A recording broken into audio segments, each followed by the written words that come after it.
E aí, gente, tudo bem? Como é que vocês estão? Cara, o que que aconteceu ontem? Que parada que aconteceu ontem? PSG contra o Real Madrid. Que parada. Eu tô, eu tô impactado até agora com o que aconteceu. É inacreditável. A gente já tinha visto esse PSG jogar a final de Champions contra a Inter de Milão, a Internazionale. E ali, cara, ficou a sensação de que de repente um time da Inter. De repente, tá? De repente, é claro que a superioridade foi muito, assim, cara, foi muito acentuada, foi muito marcante, foi 5-0, a maior goleada de uma final de Champions, mas é, é, a gente ficou com a sensação de que eram dois times de categoria diferente, de um PSG que vinha num momento de franca ascensão e ainda está em ascensão, é isso que é mais assustador. Não é um time que está estabilizado, eu acho que é um time que ainda está em ascensão. E do outro lado a gente tinha uma Inter que estava em decadência já. Já dava sinais de decadência. E eu acho que assim, nada melhor do que você pegar o maior campeão, a equipe mais vencedora do futebol, para você ter a certeza de algumas coisas que estavam acontecendo. É claro que não havia dúvidas, é uma tríplice coroa, pô, ganhando Champions League, metendo a maior goleada da história de uma final de Champions, mas ainda assim, eu falei, a gente tentando contextualizar e contemporizar ao máximo, a gente via que era uma Inter que estava em decadência mesmo, né? Então, era preciso um jogo desse tamanho para que eu acho que assim algumas dúvidas deixassem de ser dúvidas. Claro que eu repito, a gente tinha muitas certezas quanto essa equipe do PSG, mas algumas dúvidas. E essas dúvidas foram sanadas. Essas dúvidas foram ajustadas, eu digamos assim. Muitas dúvidas passaram a ser certezas. E quis o destino que o. A gente viu, né, recentemente alguns embates. O Estevão enfrentando o seu futuro time, que é o Chelsea. E aí a gente viu aqui nesse caso o Mbappé encarando o seu ex-time. Ele é torcedor do PSG, vestiu a camisa do PSG, se tornou um dos maiores craques do PSG, artilheiro, mas saiu, digamos assim, pela porta dos fundos, porque quis mandar no vestiário, quis ser dono do clube, o Luiz Henrique, que está aí na tela, barrou. Cara, não vai ser assim. Quis a faixa, quis a braçadeira de capitão, não vai ter. E saiu de uma forma bastante, eu não diria conturbada, mas com aquela sensação de que, veio aqui, pediu um monte de coisa e já queria ir pro Real. E essa coisa de querer ir pro Real não é novidade, há muito tempo já se falava, porque o Mbappé queria ser um cara com condições de disputar uma Champions League e nada melhor do que ir para a melhor equipe do mundo. A verdade é que é um cara com muito ego, obviamente sim, muito futebol, mas muito ego também, e pouco entende das questões assim, das questões que envolvem os seus comportamentos, a sua capacidade, né? O que ele pode controlar dentro do campo de jogo, ele é um dos melhores do planeta, se não o melhor. Agora, sim, das questões que envolvem comportamentos táticos de toda a equipe, liderança, extra-campo, isso ele não entende nada. Fica cada vez mais claro que o Mbappé ele é um fenômeno naquilo que ele faz, mas fora aquilo que ele faz, ele é um bagre, ele não entende nada. Todo o respeito aqui ao Mbappé, mas o Luiz Henrique agora, ele dá uma lição. E claro que o Mbappé não precisa aprender lição nenhuma. Ele é um cara que ele tem dinheiro para as futuras 10 gerações da família dele. Agora, assim, fica muito claro que é um cara que não entende nada. Não entende nada além daquilo que ele faz, né, que é brilhante. Liderança, porque ele queria ser o capitão da equipe e não era um cara respeitado o suficiente para ser capitão. A liderança, a faixa de capitão, ela se conquista, ela não se ganha, ela se conquista. E extracampo também, das questões extracampo. Então, a vitória do futebol é essa aí, cara. É o coletivo. é o coletivo. E não é um cara vaidoso, né? Muito pelo contrário, me parece ser um cara que vai totalmente na contramão de ser vaidoso, Luiz Henrique. Um cara que cara, tem nas suas convicções de que não é preciso ter grandes estrelas, é preciso ter grandes jogadores, mas que esses grandes jogadores eles têm que obedecer algumas questões dentro de uma equipe, dentro de uma composição. E que ninguém é perpétuo. E que ninguém tem cadeira cativa. Você pode ir para o banco se for necessário. Você irá para o banco se for necessário. Não porque você é ruim, mas porque esse jogo, ou você não está bem, ou esse jogo aqui o adversário vai te punir, então vou te preservar de você passar um papelão. E a verdade é que quem passou um papelão foi o Mbappé, né?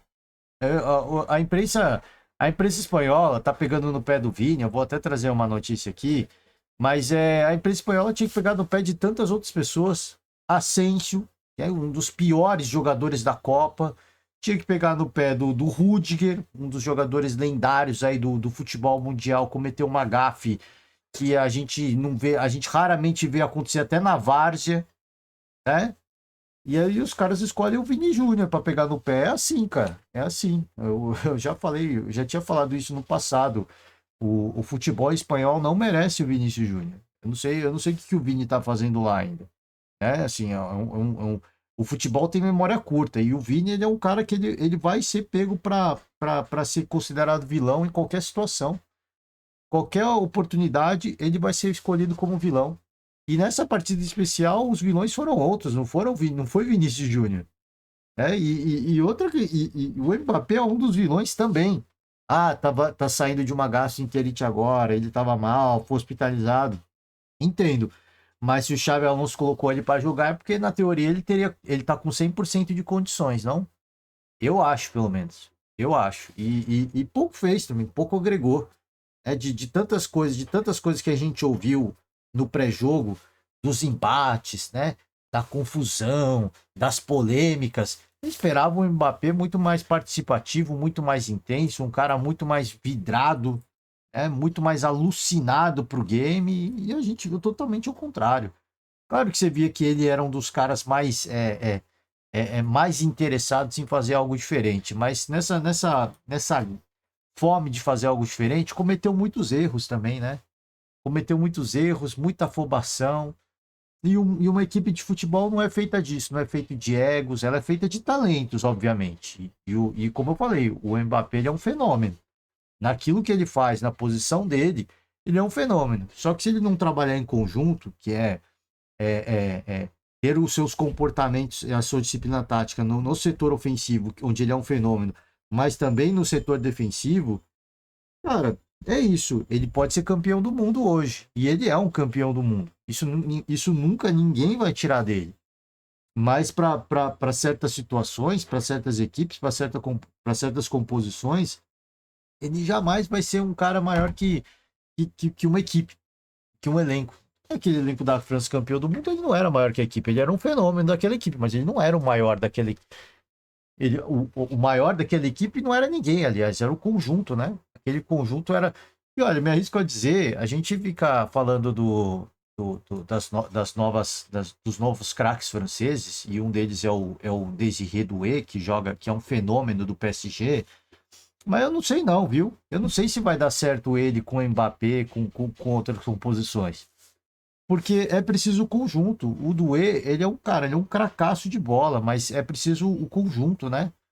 E você ter do lado um cara que de repente claramente mostra que a vaidade vale mais do que o conjunto, que é o Mbappé, olha, eu duvido muito que dê certo. Infelizmente, né? Porque, olha, a seleção francesa teria condições de ser um espetáculo dentro de campo. Teria que ter condições de ser a melhor seleção do planeta disparada, assim, mas disparada sem qualquer competidor. Como acontece com o PSG hoje. Não existe concorrência para esse futebol que pratica o PSG hoje. Não existe. Ah, o Botafogo venceu. Verdade, o Botafogo venceu. Grande feito. O próprio Luiz Henrique falou que o Botafogo foi a equipe que melhor se comportou defensivamente diante do PSG. Grande mérito do Botafogo. Grande mérito. Mas não existe, na minha opinião, um adversário capaz de bater de frente com o PSG. O Botafogo foi muito bem, foi um grande jogo, foi um jogaço. Aliás, foi melhor que o PSG, na minha opinião. A gente já falou sobre isso aqui. Mas, cara, são decisões, escolhas táticas, momento também da competição, momento dos jogadores também. Mas, para mim, não há, no futebol mundial, uma equipe capaz de bater de frente com esse PSG. O que exalta ainda, o que exacerba, o que engrandece ainda mais o feito do Botafogo, que o Botafogo bateu essa equipe. Essa equipe não é imbatível, ela não vai vencer todo mundo. Mas no auge, na minha opinião, no auge, no seu melhor momento físico, técnico, tático e confiança, níveis competitivos, não há, não há uma equipe no planeta capaz de fazer frente ao PSG hoje, tá? Hoje. Esses 4-0 diante do para cima do Real Madrid foi um 4-0 que fica a sensação de que poderia ter sido 7-8, porque eles tiraram o pé. Eles tiraram, e eu, sincero, honestamente, peço perdão a todos os torcedores do Real. Eu queria muito que o PSG não tivesse tirado o pé. Eu queria muito que a gente saísse desse jogo com o planeta escandalizado. Um planeta com o mundo do futebol escandalizado, com o Real Madrid tomando 7, 8 gols do PSG. Eu queria muito. Porque, cara, é um recado que eu acho que assim, seria o 4-0 é um recado forte, mas se fosse 6, 7, 8, seria um recado assim para todas as grandes vaidades do mundo do futebol, de que assim, nem só de vaidade vive o futebol. É preciso talento, é preciso investimento. E o PSG investiu, obviamente. Só que também é preciso conjunto, é preciso o coletivo. E o coletivo vai sempre vencer qualquer individualidade, né? Então, assim, o recado foi dado porque o PSG encarou o Real Madrid do Mbappé e o recado foi dado e o recado foi forte, mas eu acho que ele poderia ter sido muito mais impactante. Muito mais, muito mais. O quarto gol do PSG é simplesmente uma loucura. O quarto gol do PSG, assim, é uma humilhação. Eu acho que foi, assim, uma das maiores humilhações que a gente viu nos últimos anos do futebol. Para mim, a maior humilhação do futebol, né, do futebol assim, do jogo com a bola correndo, foi Brasil e Turquia 2002. Denilson com 5, 6 turcos atrás dele. Para mim, essa foi a maior humilhação do futebol que eu vi, tá? Que eu vi. Eu não vi o Pelé jogando, o Garrincha jogando, não vi. Infelizmente, não tinha essa oportunidade. Mas assim, do que eu vi em vida, eu vi Ronaldinho Gaúcho arrebentando, colocando todo mundo para deitar, Ronaldo Fenômeno também, mas a maior humilhação que eu tinha visto ao vivo foi o lance do Denilson. E me arrisco a dizer que esse quarto gol do PSG contra o Real Madrid foi a segunda maior humilhação que eu vi no futebol.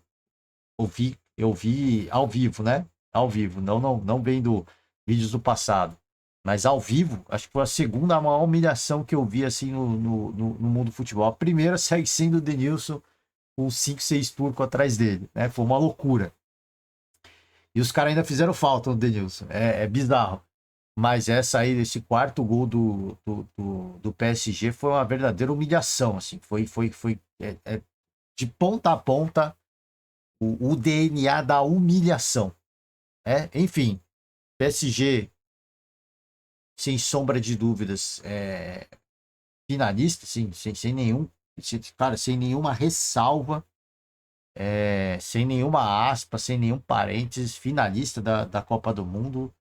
E falei, não existe para mim equipe no mundo capaz de bater de frente com esse PSG. Isso significa que o PSG vai ser campeão? Não. E olha, esse Chelsea aí é uma equipe que tem um potencial de aprontar, cara, que você não tem noção.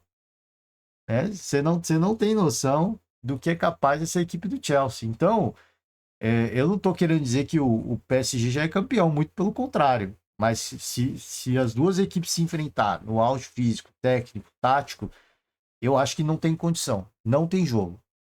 Agora, essa equipe do Chelsea é a equipe que digamos assim, quando foi campeão da Champions com o Tuchel, Thomas Tuchel, ninguém dava o Chelsea como campeão. A gente sabia que era uma equipe gigantesca, uma equipe de muita qualidade, com um baita treinador, mas naquela temporada, o Chelsea pode chegar, mas ninguém dava o Chelsea campeão da Champions.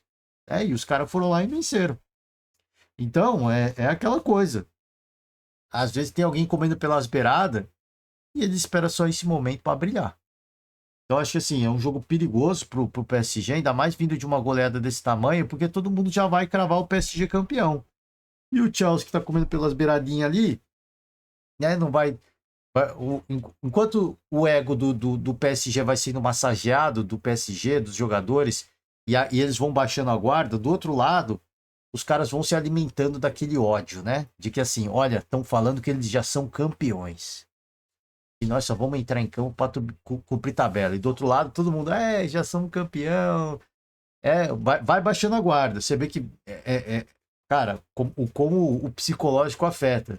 O time vai baixando a guarda, não se mobiliza da forma necessária, porque acha que já vai ganhar, tá todo mundo massageando o ego deles.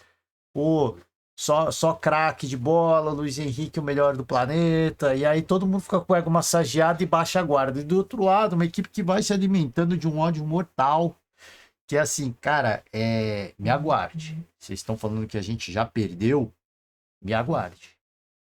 Então vamos ver, cara, assim, é jogo bom, eu acho que, repito, se os dois entrarem no auge, não vai ter jogo.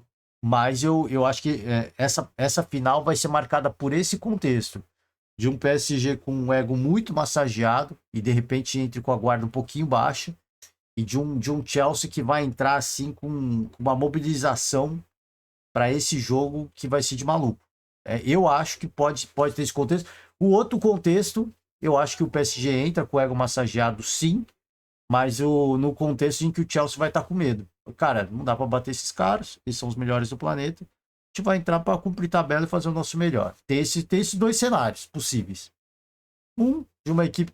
O ego do PSG vai entrar massageado de qualquer jeito. Mas de um lado, como esse ego vai estar muito massageado, os caras vão ficar dando toque de lado, né? A confiança lá no alto, vira a cara igual o Ronaldinho Gaúcho, acerta o passe, vai, toque, toque, toque, gol. Com a confiança lá no teto.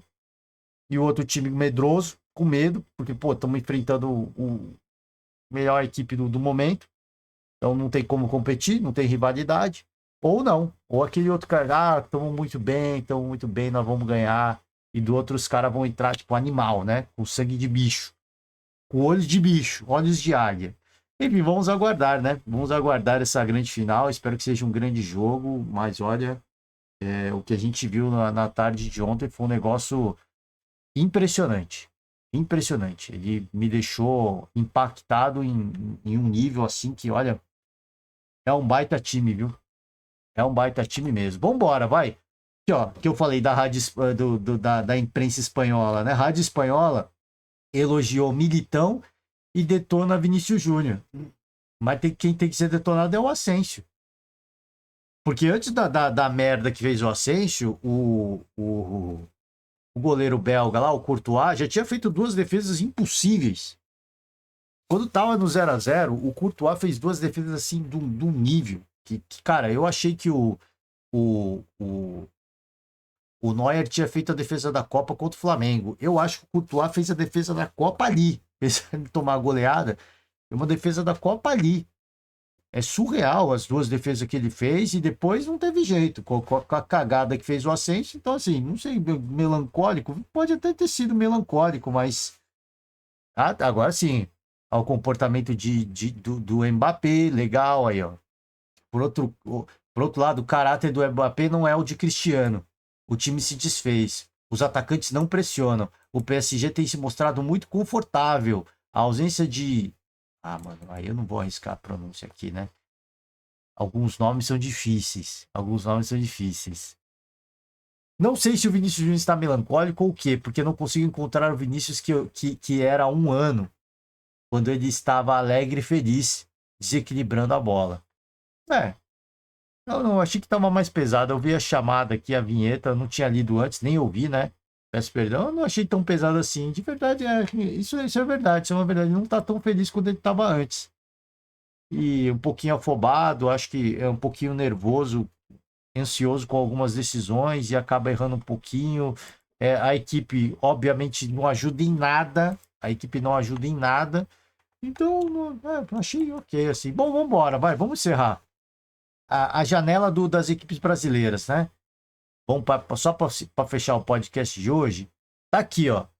Atlético Mineiro, Isaac retornando, negociando o Renier, interesse em Juan Portilha, melou com o Fred, de saída Fausto Vera e Renan Santana. Eu vou ver só quem vai chegar e quem vai sair, tá? De sair Elias Manuel, Igor Jesus, Jair e Cauã, negociando com Dantas, Luiz Guilherme do West Ham, e aqui a chegada é fechada com David Ancelotti, Jordan Barreira, meia do Júnior Hordan, né? Deve ser Hordan, meia do Júnior Barranquilla. Bragantino fechou com Gustavo Marques, de saída Douglas Mendes e Realpe. O Ceará, de saída alguns jogadores. O Corinthians, tem uma notícia também do Memphis Depay, só para a gente finalizar, né? Interesse em Carlos Vinícius, de saída Giovani, Igor Coronado e Palácios. Aqui o Cruzeiro, nenhuma chegada, nenhuma saída, negociando e tem interesse. O Flamengo, negociando Carrascal, e de saída Gerson e Wesley. E, cara, olha, tem equipes brasileiras que podem ter aí uma situação complicada, que é o caso do Fluminense, sem negociações divulgadas, mas tem a questão do Arias. A gente não sabe como vai ficar. Apareceram possíveis interessados. O Fortaleza fechado com José Herrera e o Adam Barreiro. De saída, Dylan Boreiro, Felipe Jonathan, Lucas Sacha, Pedro Augusto e Paul Fernandes. No Grêmio, retornando o Carvalho. Nenhuma saída. Internacional, nenhuma chegada. Saída de Gabriel Carvalho, Henrique Henke, Nathan Santos, Fogel e o Vitinho. Juventude, Mirassol, deixa eu pegar aqui a chegada do Ramon Sousa, a gente falou, saída do Estevão, Deixa eu pegar aqui, desculpa aí, eu tô acelerando, tá, gente? Fechado com o Hudson. Não, vamos pegar tudo que a gente já tá falando, estamos chegando no fim, né? Hudson, Lucas Fernandes, fechado, tá? Marcelo Hermes e Rafael Bidu, de saída o Abner e o Vitor Pernambuco. Mirassol, Felipe Jonathan. E de saída, Luiz Felipe Zé Vitor. Santos, fechado com Igor Vinícius, William Arão, de saída Ed Carlos, Gabriel Veron e Kevson, do esporte aqui. Muitas chegadas, né? Gabriel Vasconcelos, Ignacio Ramírez, Kevson e Pedro Augusto, de saída Antônio Carlos. Nossa, uma leva aqui, ó. Dalber de Palácio, Duqueiroz, Fabrício Rodrigues, Gustavo Maia, Lene Lobato, Lucas Cunha, Thiago Couto, Titi Ortiz e Zé Lucas. O São Paulo, de saída, Igor Vinícius, Ziziero, Matheus Alves e Juan. Alguns não vão deixar nenhuma saudade para o torcedor tricolor. Vasco, Thiago Mendes chegando. E de saída, Eric Marcos, Jean Davi, Lucas Eduardo, Lucas Oliveira e Payet. Finalmente saída o Dimitri Payet. O Vitória, fechado com Fábio Carilli, Renzo Lopes, Rubem Rodrigues, Thiago Couto. Novo treinador, hein? Novo treinador, saiu o Thiago Carpini. De saída, Bruno Xavier, Paulo, Gabriel Vasconcelos, Gustavo Mosquito, Hugo, Janderson e Wellington Rato. Essas são aí as... de momento, né? Como é que tá as movimentações do mercado de momento. Algumas coisas podem acontecer e aqui estão elas. Alguns desafios, né? Alguns desafios. Wolverhampton mostrou interesse no Arias. Wolverhampton da Inglaterra, além das equipes ali da Arábia Saudita, que são muito ricas. Esse é o problema, né? Esse é o problema, assim. Se o Wolverhampton, de repente, achar que o Arias está muito velho, a Arábia Saudita vai injetar essa grana. E fica difícil competir. E fica difícil porque, cara, é a vida do cara, né? É a vida do cara. É o futuro da família dele. De se garantir, sabe? Vou garantir aí um patrimônio para meus tataranetos, pô. Imagina, é uma situação muito difícil, né? Vamos ver, o que eu falei, eu torço para que ele fique no futebol brasileiro, mas se também sair a gente entende, porque realmente o que ele fez nessa Copa foi algo absurdo, jogou muita bola e complicado às vezes, né? Se o Wolverhampton, né? Na Inglaterra são libras. Na Arábia Saudita, os caras têm grana, dinheiro ali do investimento do petróleo. Então, fica muito complicado. Wesley do Flamengo se aproxima de deixar o Flamengo rumo ao futebol italiano. Também tem uma questão do Wallace Young. Aí vai ser complicado, hein? Vai ser complicado porque o garoto chamou atenção e, ó, por um lado, o Wolverhampton também está de olho na contratação. Olha aí, ó. É difícil, né? Assim, você vê que chamaram atenções no próprio Palmeiras. A gente citou o Richard Rios aqui, né? Que pode ter chamado a atenção de muita gente. Então, cara, vamos ver, né? Vamos ver como é que vai ficar aí. Alguns jogadores já consagrados nas suas equipes e ficou bom para os colombianos, né? Ficou bom para os colombianos. Gente, é isso, ó. Tem mais a última? Tem a última aqui, o Depay. O Depay tá colecionando polêmicas no Corinthians. Ele não foi treinar ontem. A notícia que eu vi é que ele não foi treinar ontem. Fez uma música ali, falou do Neto. O Neto ficou maluco. O Bruno Cassucci aqui. O Neto ficou maluco, respondeu. Enfim, né? Ó, ele. A última das polêmicas foi na quarta-feira. Foi ontem. Ele faltou no treino do Corinthians sem avisar.